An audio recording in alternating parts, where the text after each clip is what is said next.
प्रिय विद्यार्थियों, good morning. आज मैं एमएड सेकेंड ईयर के अंतर्गत आपको जो वीडियो लेकर के आया हूं उसमें मेरा विषय है अध्यापक शिक्षा, टीचर एजुकेशन। और आज का मेरा जो प्रकरण है दृश्य श्रव्य सामग्री की आवश्यकता एवं ध्यान रखने योग्य बात है। दृश्य श्रव्य सामग्री की आवश्यकता एवं ध्यान रखने योग्य बातें कौन कौन सी होती है? अध्यापक के लिए अध्यापन के दौरान किन किन बातों का ध्यान रखना चाहिए, किस प्रकार से हम दृश्य सामग्री के आवश्यकताओं को जाने एवं महत्व को जाने, ये शिक्षण में क्यों आवश्यकता है, आवश्यक है, इसका महत्व क्या है, इनके बारे में भी हम आज चर्चा करेंगे। इससे पहले वाली वीडियो में मैं आपको जो वीडियो लेकर के आया था उसमें मैंने दृश्य सामग्री के उद्देश्य एवं विशेषताओं के बारे में चर्चा की थी। आपने वो वीडियो देखी होंगी, क्योंकि अध्यापक के लिए सहायक सामग्री को जानना अति आवश्यक हो जाता है।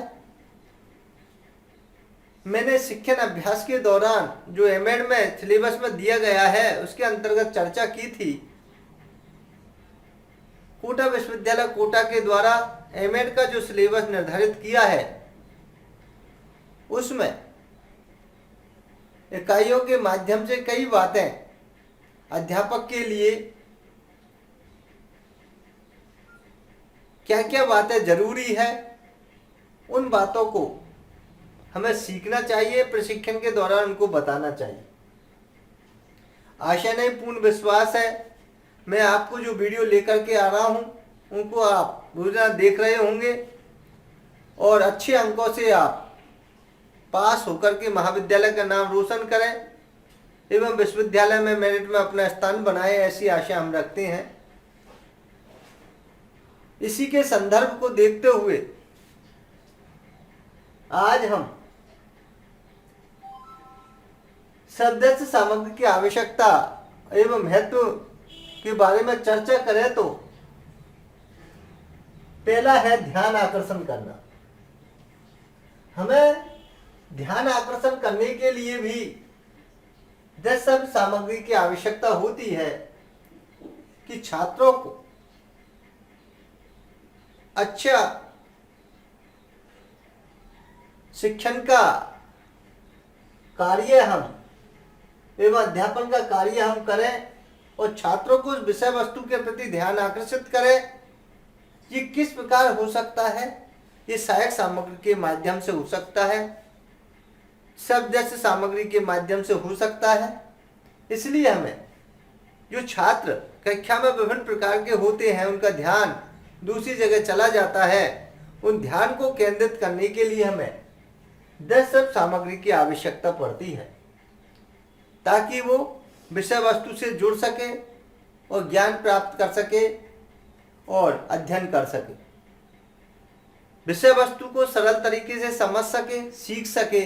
अध्यापक का परम कर्तव्य होता है छात्रों को सरल भाषा में उस ज्ञान को प्रेषित करें ताकि छात्र बिना कठिनाई के ज्ञान को प्राप्त करते हुए अपना कार्य कर सके। ये सब दृश्य सामग्री के माध्यम से ही हो सकता है, क्योंकि ध्यान को केंद्रित करने के लिए हमें कुछ साधनों को, नवाचारों की आवश्यकता पड़ती है।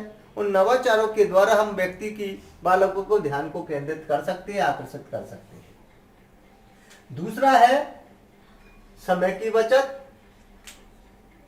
अगर हम आवश्यकता महत्व की बात करें तो हमें समय की बचत होती है।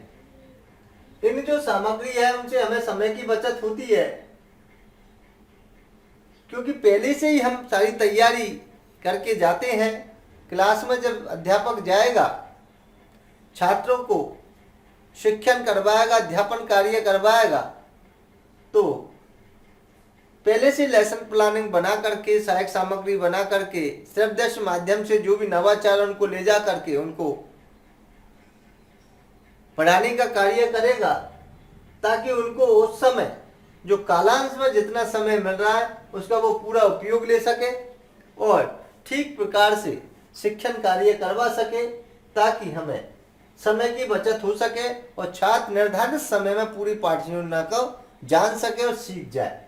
ऐसी बात सब सामग्री के माध्यम से ही हो सकती है, क्योंकि अगर हम शिक्षण के दौरान ही सब सामग्री का प्रयोग करेंगे या उनको चित्र बना करके दिखाएंगे या उसी समय उनको कई प्रकार के नवाचारों के बारे में बना करके बताएंगे तो कई हमें समय ज़्यादा लग जाएगा। इसलिए हमें पहले से उनकी तैयारी करके ले जानी चाहिए, ताकि हमें समय की बचत हो। इस समय की बचत के लिए भी बहुत ही आवश्यक मानी जाती है, ताकि समय के अनुसार समय की बचत करते हुए छात्र अपना शिक्षण ठीक प्रकार से कर सके। अगला है प्रत्यक्ष अनुभव।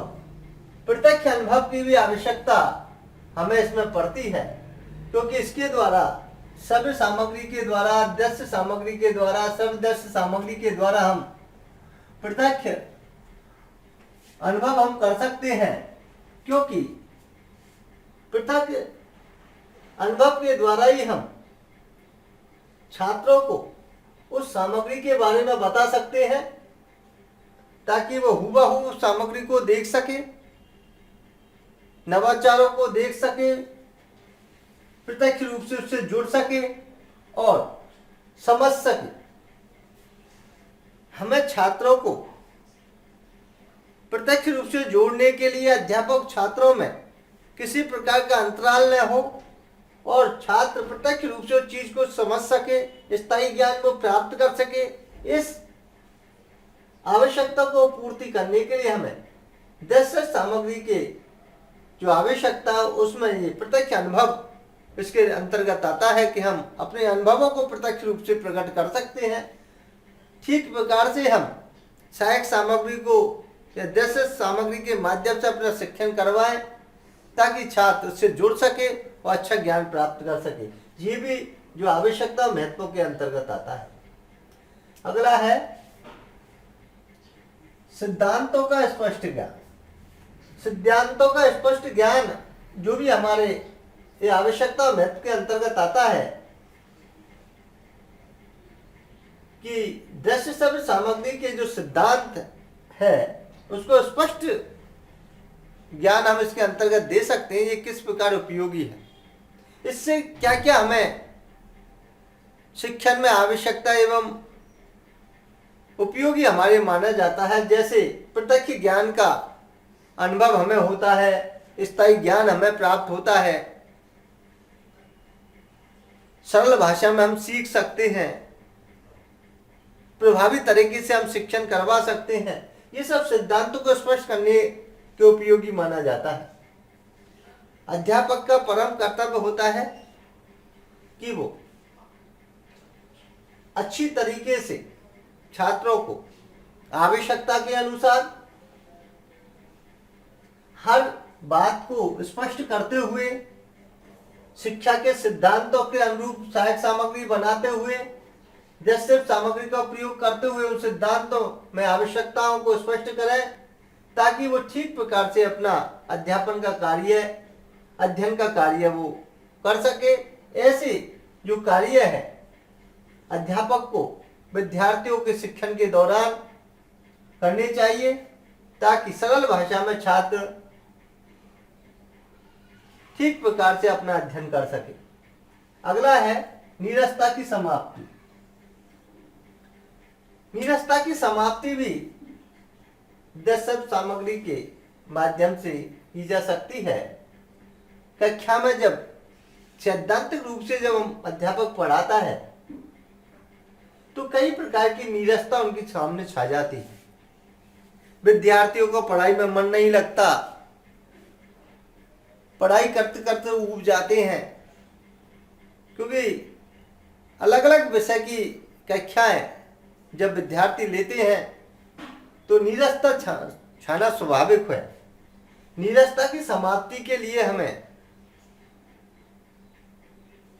दृश्य सामग्री का प्रयोग अपने शिक्षण के दौरान करना चाहिए, पाठ्य योजना के अनुसार करना चाहिए, ताकि छात्रों में जो नीरसता की भावना है उसकी समाप्ति हो जाए और तुरंत ताजगी उनको आ जाए और पुनः शिक्षण से वो जुड़ सके, अध्यापन से जुड़ सके, अध्ययन से जुड़ सके। ऐसी जो नीरसता है इसकी समाप्ति करने के लिए बहुत ही कारगर जो हमारा कार्य है वो सर्वदृश्य सामग्री होती है, टीचिंग एड होती है, सहायक सामग्री होती है, जिसके माध्यम से हम छात्रों को जोड़ सके, नीरसता को समाप्त कर सके, मन प्रसन्न कर सके, पुनः शिक्षण से उनको जोड़ सके। ऐसी नीरसता समाप्ति में भी ये कारगर सिद्ध होती है, इनकी आवश्यकता एवं महत्व होता है। अगला है मित्रतापूर्ण वातावरण। मित्रतापूर्ण वातावरण के लिए भी हमें दृश्य सामग्री की आवश्यकता पड़ती है। हमें सहायक सामग्री के माध्यम से मित्रतापूर्ण वातावरण अपना सकते हैं, वातावरण को अच्छा बना सकते हैं। अध्यापक और छात्रों में कोई अंतराल न हो, इसके अंतर्गत हम उस मैत्रीपूर्ण वातावरण को उत्पन्न कर सकते हैं। अध्यापक विद्यार्थियों से प्रश्न पूछे, विद्यार्थी उत्तर देते हुए अध्यापक को अपने उत्तर को बताएं। ऐसा वातावरण, मित्रतापूर्ण वातावरण प्रकट करने के लिए हमें दृश्य सामग्री की आवश्यकता होती है, क्योंकि जब दृश्य सामग्री हम बताते हैं, उनके सामने प्रकट करते हैं, सहायक सामग्री बताते हैं, तो उनके बारे में छात्रों से जुड़ना स्वाभाविक है और उन जो जोड़ करके हम कई प्रकार के वातावरण उत्पन्न करते हैं, कक्षा का वातावरण अच्छा बनाते हैं, मित्रों में सहयोगात्मक भावना उत्पन्न होती है, मिलजुल करके कार्य करने की भावना उत्पन्न होती है। ये सब जो कार्य है वो मित्रतापूर्ण वातावरण के अंतर्गत आता है, क्योंकि कोई भी कार्य बिना सहयोग से नहीं हो सकता। जब तक हम मिलकर के उस कार्य को करेंगे तभी वो कार्य संपन्न माना जाएगा। इसलिए मित्रतापूर्ण वातावरण उत्पन्न करने के लिए विद्यार्थियों में सहयोगात्मक भावना, मैत्रीपूर्ण भावना को जागृत करना होगा और ये जागृत करने के लिए हमें दृश्य सामग्री के द्वारा हमें सिद्धांतों को एवं आवश्यकताओं की पूर्ति कर सकते हैं, उनका महत्व बता सकते हैं। इनके द्वारा हम मित्रतापूर्ण वातावरण उत्पन्न कर सकते हैं, ताकि छात्र अच्छी प्रकार से उस कार्य को कर सके और ठीक प्रकार से अपना अध्ययन कर सके। उच्च चिंतन को प्राथमिकता। उच्च चिंतन को प्राथमिकता देने के लिए भी हमें दृश्य सामग्री की आवश्यकता पड़ती है, महत्व की आवश्यकता पड़ती है। उच्च चिंतन की प्राथमिकता के लिए हमें छात्रों को और अपने ज्ञान में वृद्धि के लिए, चिंतन मनन करने के लिए हमें जब सहायक सामग्री के द्वारा या विभिन्न प्रकार की सामग्री के द्वारा हम अध्ययन कराते हैं, तो हमें कई प्रकार की जो सोचने समझने की शक्ति, मस्तिष्क का विकास, चिंतन मनन करने की शक्ति उत्पन्न होती है और हम अच्छा सोचते हैं, उच्च चिंतन करेंगे तो हमें ज्ञान में वृद्धि होगी। ये प्राथमिकता भी इनके द्वारा हम प्राप्त करते हैं, इसलिए उच्च चिंतन की प्राथमिकता के लिए भी आवश्यक है। पर्याप्त तैयारी के अवसर। इनके द्वारा पर्याप्त तैयारी के अवसर भी प्रदान किए जाते हैं। समय समय पर हम पर्याप्त तैयारी करने के लिए, अच्छी तैयारी के लिए इनमें अवसर प्रदान किए जाते हैं, ताकि दृश्य सामग्री के माध्यम से छात्र ठीक प्रकार से अपनी पाठ्य योजना को समझ सके, अपना अध्ययन कर सके। छात्र पर्याप्त तैयारी जो अध्यापक के द्वारा उनको बताई गई कार्य है उनको ठीक प्रकार से कर सके और तैयारी में वो अपना सहयोगात्मक रवैया अपना करके इनके अवसरों को ठीक प्रकार से प्राप्त कर सके। ऐसी जो चीजें हैं वो शब्ददृश्य माध्यम से ही हम इन कार्यों को कर सकते हैं, क्योंकि पर्याप्त तैयारी के अभाव में ठीक प्रकार से हम शिक्षण नहीं कर पाते। इसलिए अध्यापक का परम कर्तव्य होता है कि छात्रों को लेसन की अच्छी तैयारी के लिए वो पर्याप्त शिक्षण करवाए, अच्छी तैयारी युक्त शिक्षण करवाए, ताकि छात्र उसका लाभ उठाते हुए शब्दस्व माध्यम से सीख सके और शिक्षण में अच्छा लाभ उठा सके। ये सारी जो बातें हैं वो मैंने दृश्य सामग्री की आवश्यकता और महत्व के बारे में बताई। अब मैं आपको जो दृश्य शब्द सामग्री चयन में ध्यान देने योग्य बातें कौन कौन सी होती है उनके बारे में बता रहा हूं कि जो हमारी चयन करने में हमें कौन कौन सी बातों का ध्यान रखना चाहिए। पहला है छात्रों की आयु, अनुभव और समझ की आवश्यकताओं का ज्ञान। जब हम दृश्य सामग्री के चयन में करते हैं तो निम्न बातों का हमें ध्यान रखना चाहिए कि छात्रों की आयु का ध्यान रखना चाहिए। जब भी हम कोई सामग्री बना रहे हैं, सहायक सामग्री बना रहे हैं, तो छात्रों की आयु के मुताबिक बनाएं। जिस कक्षा का छात्र है उसी के अनुसार हमें पाठ्य योजना में उस सहायक सामग्री को बनाना चाहिए। जैसे कोई प्राथमिक कक्षा का छात्र है, वो आपने माध्यमिक स्तर की सामग्री बनाई है तो वो ठीक नहीं है। हमें आयु स्तर के अनुसार ही हमें सामग्री का निर्माण करना चाहिए, सहायक सामग्री का निर्माण करना चाहिए। इसलिए छात्रों की आयु को हमें देख लेना चाहिए। अनुभव एवं समझ, हमें उनके अनुभव के आधार पर, पूर्व ज्ञान के आधार पर सहायक सामग्री का निर्माण करना चाहिए। कितना वो ज्ञान है उनमें, उन पूर्व ज्ञान को नवीन ज्ञान से जोड़ते हुए हमें सहायक सामग्री का निर्माण करना चाहिए। ये भी हमें चयन करते समय ध्यान देना चाहिए। समझ एवं आवश्यकताओं का ज्ञान, और वो सहायक सामग्री से कितना समझ सकता है, उस सहायक सामग्री से कितना ज्ञान ग्रहण कर सकता है, उन आवश्यकताओं को की पूर्ति वो किस प्रकार से कर सकता है। ये ज्ञान के लिए हमें छात्रों की आयु, अनुभव, समझ के अनुसार ही हमें सहायक सामग्री का निर्माण करना चाहिए, चयन करना चाहिए। ये बात हमें ध्यान देना चाहिए। इस प्रकार से हमें ध्यान देने की बातों में ये स्पष्ट रूप से बताई गई है कि बच्चों की आवश्यकताओं की पूर्ति उसके अनुसार हो, ऐसी सहायक सामग्री का हमें निर्माण करना चाहिए। दूसरा है विषय वस्तु के प्रकरण से संबंध, और विषय वस्तु से प्रकरण से संबंधित वो सहायक सामग्री होनी चाहिए।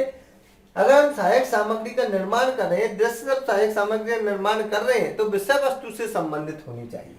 अगर वो विषय वस्तु से संबंधित नहीं है तो हमारी जो सहायक सामग्री है वो बेकार है, छात्रों के लिए उपयोगी नहीं है। विषय वस्तु के अनुसार वो सहायक सामग्री हमें बनाई नहीं है, उस सहायक सामग्री कोई औचित्य नहीं है, इस जो हमारा उस सहायक सामग्री से कोई प्रकरण का लेना देना ही नहीं है, तो हमें उस सहायक सामग्री का उपयोग नहीं लेना चाहिए। इन बातों पर भी हमें विशेष रूप से ध्यान देना चाहिए। तो विषय वस्तु के प्रकरण से संबंधित संबंध रखने वाली सहायक सामग्री हमारी होनी चाहिए, ताकि हम उस प्रकरण को ध्यान में रखते हुए उस पाठ को हम विकास कर सके, पाठ्य योजना को छात्रों को बता सके। ऐसी जो आवश्यकता है, ऐसे जो महत्व है, ऐसी जो ध्यान देने योग्य बातें हैं, उस विषय वस्तु को उसमें सम्मिलित करते हुए हमें सहायक सामग्री का निर्माण करना चाहिए। अगला है अधिगम उद्देश्यों की पूर्ति के संबंध में। अधिगम उद्देश्यों की पूर्ति के संबंध में भी हमें ध्यान देना चाहिए। जो भी हम बालकों को ज्ञान दे रहे हैं, सिखा रहे हैं, उन उद्देश्यों की पूर्ति हो रही है नहीं हो रही। जब हम सहायक सामग्री का निर्माण करते हैं, दृश्य शब्द सामग्री का निर्माण करते हैं, चयन करते हैं, तो ये बात ध्यान देने योग्य हो जाती है कि अधिगम उद्देश्यों की पूर्ति वहां पर हो रही है नहीं। अगर नहीं हो रही है, उस उद्देश्य को हम प्राप्त करना चाह रहे हैं, वो उद्देश्य की पूर्ति नहीं हो रही है, तो हमें ये सहायक सामग्री बनाना बेकार हमारा हो जाता है। इसलिए अधिगम उद्देश्यों की पूर्ति के लिए हमें संबंध रखते हुए हमें टीचिंग एड का निर्माण करना चाहिए, सहायक सामग्री का निर्माण करना चाहिए, दृश्य शब्द सामग्री का निर्माण करना चाहिए, ताकि हम ठीक प्रकार से अधिगम का कार्य छात्रों को करा सके। जिस उद्देश्य तक हम पहुंचना चाहते उद्देश्य तक हम पहुंच सके, ऐसे जो सहायक सामग्री का निर्माण है, हम शिक्षण बिंदु को ठीक प्रकार से समझा सके, प्रकरण हमारा ठीक प्रकार से निकल सके, विषय वस्तु ठीक प्रकार से स्पष्ट हो सके, ऐसी सहायक सामग्री का ही समय पर हमें निर्माण करना चाहिए। छात्रों के वातावरण के अनुकूल और छात्रों के वातावरण के अनुकूल भी हमारी जो सामग्री है वो होनी चाहिए। अगर छात्रों के वातावरण के अनुकूल हमारी दृश्य सामग्री नहीं है, हम चयन कर रहे हैं, बना रहे हैं, निर्माण जब उसका कर रहे हैं, तो छात्रों के वातावरण के अनुकूल वो सहायक सामग्री हो। अगर वातावरण छात्रों के अनुसार नहीं है, वो छात्रों के मुताबिक सहायक सामग्री नहीं है, छात्रों के उपयोगी सहायक सामग्री नहीं है, छात्रों को लाभप्रद वो सहायक सामग्री नहीं है, छात्रों को ध्यान योग या ज्ञानवर्धक वो सहायक सामग्री नहीं है, तो हमें उसके प्रति ध्यान रखना चाहिए कि हमें प्रभावी सहायक सामग्री बनाएं, वातावरण को ध्यान रखें, छात्रों की रुचि को ध्यान रखें, अभिरुचि को ध्यान रखें, छात्रों को उपयोगिता को ध्यान रखें, छात्रों को कितना वो ज्ञान ग्रहण करवा रही है उसका ध्यान रखें, कितने प्रभावी वो छात्रों के लिए उपयोगी है उसका ध्यान रखें। ऐसे दृश्य सामग्री का हमें उपयोग लेना चाहिए। चयन करते समय इनको विशेष ध्यान देना चाहिए। आयु स्तर के अनुसार, छात्रों के वातावरण के अनुसार कितने अनुकूल है वो सहायक सामग्री, उनको ही हमें निर्माण करना चाहिए। ऐसी सहायक सामग्री, ऐसे चार्टों का, ऐसी मॉडलों का, ऐसे श्रव्य साधनों का, ऐसे दृश्य साधनों का उपयोग लेना चाहिए ताकि छात्रों के लिए वो उपयोगी हो सके। इन बातों पर विशेष ध्यान देना चाहिए, तभी हम सहायक सामग्री के चयन में जो ध्यान देने योग्य बात है उस पर हम खरे उतर सकते हैं। अगला है उचित सामग्री का प्रयोग। उचित सामग्री का प्रयोग करना चाहिए, समय समय पर हमें उचित सामग्री का प्रयोग करना चाहिए। जो भी हम दृश्य सामग्री का चयन कर रहे हैं उसमें उचित सामग्री का प्रयोग करें। जिस प्रकार की हम पाठ्य योजना बना करके ले जा रहे हैं, जिस प्रकार की पाठ्य योजना को हम छात्रों तक पहुंचाने का कार्य कर रहे हैं उसमें उचित सामग्री का प्रयोग करें। वो हमारी जो सामग्री हम बना करके लाए हैं, जो हम सहायक सामग्री बना करके लाए हैं, उसका प्रयोग ठीक प्रकार से हो रहा है या नहीं, वो उसके लाभप्रद है या नहीं, या उचित तरीके से उसका प्रयोग हम किस प्रकार से कर सकते हैं, क्या वो ज्ञानवर्धक है या नहीं, ऐसे उचित सामग्री का प्रयोग ही हमें कक्षा में करना चाहिए। ये हमें बच्चों की आयु स्तर को देखना चाहिए, योग्यता को देखना चाहिए, रुचि को देखना चाहिए, अभिरुचि को देखना चाहिए, या शिक्षण में किस प्रकार से लाभप्रद है वो देखना चाहिए, समय की बचत भी देखनी चाहिए, या छात्रों के वातावरण के अनुकूल है नहीं, ये भी बात देखनी चाहिए। उचित सामग्री का ही प्रयोग समय पर हम कक्षा में करें। छात्रों के मुताबिक वो सहायक सामग्री है नहीं, क्योंकि कक्षा में कई प्रकार के छात्र बैठे रहते हैं। मंद बुद्धि के छात्र बैठे रहते हैं, उच्च लब्धि वाले, बुद्धि लब्धि वाले छात्र बैठे होते हैं, और निम्न बुद्धि लब्धि वाले छात्र भी बैठे रहते हैं। उन सब छात्रों को ध्यान रखते हुए हमें उचित सामग्री का प्रयोग उसके समक्ष करना चाहिए, ताकि हमारी जो सामग्री का जब हम चयन करें वो हमारे कारगर सिद्ध हो सके। इन बातों पर भी हमें समय समय पर ध्यान देना चाहिए। छात्रों की रुचि जागृत करने की क्षमता, छात्रों की रुचि जागृत करने की क्षमता भी इन सहायक सामग्री के माध्यम से होती है, क्योंकि दृश्य सब सामग्री का जब हम चयन करते हैं तो छात्रों की रुचि का भी ध्यान रखना चाहिए, ताकि छात्रों की रुचि जागृत हो सके, उसमें वो रुचि रख सके, उनसे वो जुड़ सके, वो अच्छा शिक्षण कर सके, प्रभावी शिक्षण कर सके, और ठीक प्रकार से वातावरण युक्त वो शिक्षण प्राप्त कर सके, रुचि पूर्वक कर सके, जल्दी सीखने की ललक उसमें हो सके। ऐसे छात्रों की रुचि जागृत करने की क्षमता भी उस सहायक सामग्री में होनी चाहिए, दृश्य सामग्री में होनी चाहिए, ताकि छात्र रुचि पूर्वक अध्ययन कर सके। ऐसी बातों पर भी हमें ध्यान देना चाहिए। छात्रों की रुचि को ध्यान में रखते हुए हमें सामग्री का निर्माण करना चाहिए, ध्यान देना चाहिए, और सामग्री का उपयोग करने के लिए हमें छात्रों को जोड़ना चाहिए, छात्रों से प्रश्न पूछना चाहिए, जो सामग्री हमें बनाई है उसको स्पष्ट रूप से प्रदर्शित करना चाहिए। बीच बीच में सामग्री के बारे में जो प्रदर्शित की गई हुई छात्रों को जोड़ करके प्रश्न पूछना चाहिए, ताकि छात्रों में रुचि जागृत हो सके, उस क्षमता का विकास हो सके, उसके बारे में वो जान सके और ठीक प्रकार से अपने प्रश्नों का उत्तर छात्र दे सके। ऐसे छात्रों की रुचि जागृत करने के लिए हमें दृश्य श्रव्य सामग्री को जब हम निर्माण करते हैं तो हमें ध्यान रखना चाहिए कि इन बातों पर हमें ध्यान देते हुए सामग्री का निर्माण हम कर सकते हैं। अगला है अनावश्यक उपयोग से बचना। अनावश्यक उपयोग से बचना चाहिए। जो भी हम सहायक सामग्री या दृश्य सामग्री बना करके ले जा रहे हैं वो अनावश्यक नहीं हो, जिसका कोई औचित्य नहीं हो, जिसका कोई उपयोग नहीं हो, वो आप बना करके उसको प्रदर्शित कर रहे हैं। हमें उपयोग हो तभी हम उसको बताना चाहिए, नहीं तो हमें इनसे बचना चाहिए। छात्रों को प्रभावी शिक्षण के लिए उपयोगी हो, छात्रों के समय की बचत करती हो, छात्रों का अच्छा शिक्षण करा रही हो, या छात्रों की योग्यता में वृद्धि कर रही हो, या छात्रों को अच्छा ज्ञान सरल भाषा में दे रही हो, छात्रों को स्थायी ज्ञान दे रही हो, ये सारी चीजें अगर हो तभी उसका उपयोग करना चाहिए। नहीं अनावश्यक उपयोग से हमें बचना चाहिए। हमें अनावश्यक तौर पर कभी भी सहायक सामग्री छात्रों के समक्ष नहीं बतानी चाहिए।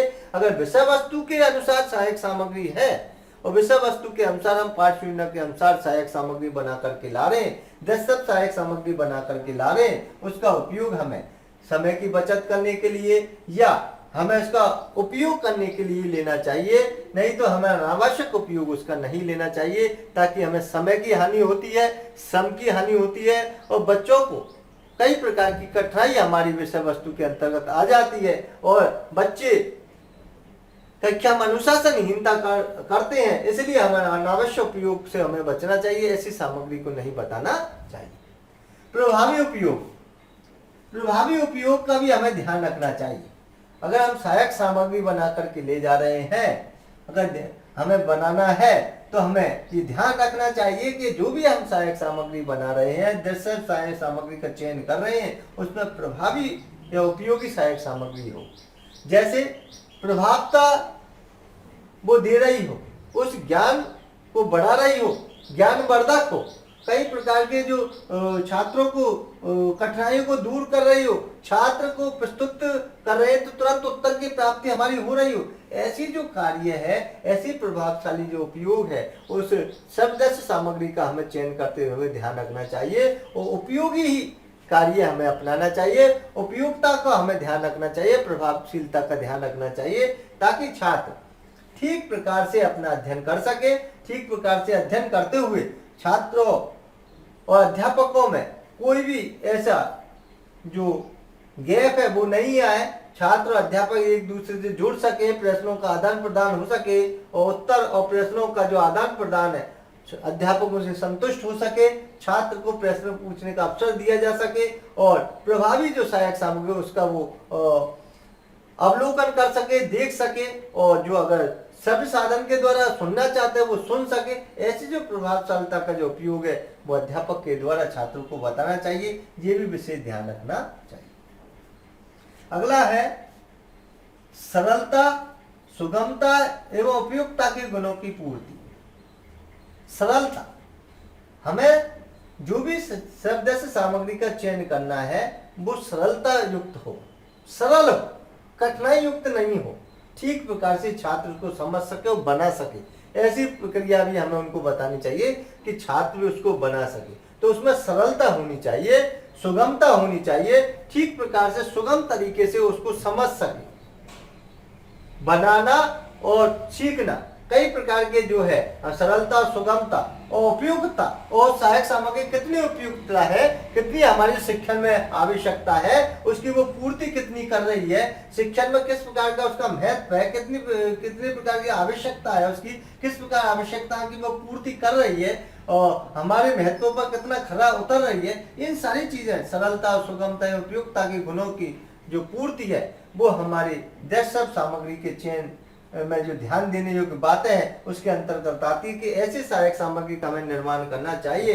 जो सरल हो, सुगम हो उपयुक्तता के गुणों से भरपूर हो और कई प्रकार के वो शिक्षण के कार्यों की पूर्ति करती हो, छात्रों को ठीक प्रकार से अच्छा ज्ञान देती हो, प्रभावी तरीके से शिक्षण में उपयुक्त लाती हो, कई प्रकार से सरल भाषा में छात्र अपनी पाठ्य योजना को सीख सके, अध्यापन या अध्ययन का कार्य कर सके, अध्यापक के द्वारा ये उपयोगी तरीके से जो उपयोग ले लें, अध्यापक ठीक प्रकार से उसका उपयोग ले सके और छात्र उसको ठीक प्रकार से समझ सके। ये सारे गुणों के भरपूर ही हमें जो सामग्री है वो हमारी होनी चाहिए। तो हमें कई प्रकार की बातें जो मैंने आपको बताई कि दृश्य शब्द सामग्री के चयन में हमें ध्यान देने योग्य बातों में ये बातें आती है कि हमें विभिन्न प्रकार की जो ध्यान हमें देना चाहिए, जिससे छात्रों की आयु के अनुसार, स्तर के अनुसार ध्यान देना चाहिए, आवश्यकता पूर्ति उसकी हो सके, अधिगम उद्देश्यों की पूर्ति उसकी हो सके और वातावरण युक्त वो हो और छात्रों में रुचि जागृत कर सके। अनावश्यक उपयोग से हमें बचना चाहिए, उपयोगी हमारी सहायक सामग्री हो, ऐसे जो सहायक सामग्री का हमें निर्माण करना चाहिए, ऐसे हमें ध्यान देना चाहिए। आज मैंने बहुत गहनता से आवश्यकता, महत्व एवं ध्यान देने योग्य बातों को बताया। आशा ने पूर्ण विश्वास है कि आप इस वीडियो को धैर्यपूर्वक सुनेंगे और देखेंगे। जय हिंद, जय भारत, नमस्कार।